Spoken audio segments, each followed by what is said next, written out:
Okay, aina ya kwanza ya hernia ni inguinal hernia au ngiri ya kinene. Hii ni hernia ambayo inatokea kwenye sehemu ya korodani, yaani sehemu ya utumbo inasukumwa kwenye korodani au sehemu karibu na korodani. Hii mara nyingi inawapata wanaume na sababu ambayo inapelekea hiyo hali kutokea ni kutokana na kutokuziba kwa mrija wa processus vaginalis baada ya mtoto kuzaliwa.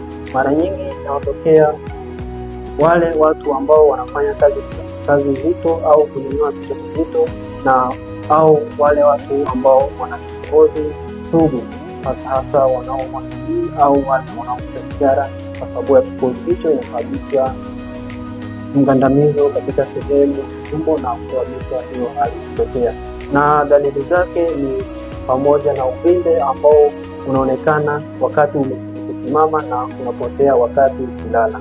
Nitaelezea aina nyingine ya hernia katika video inayofuata.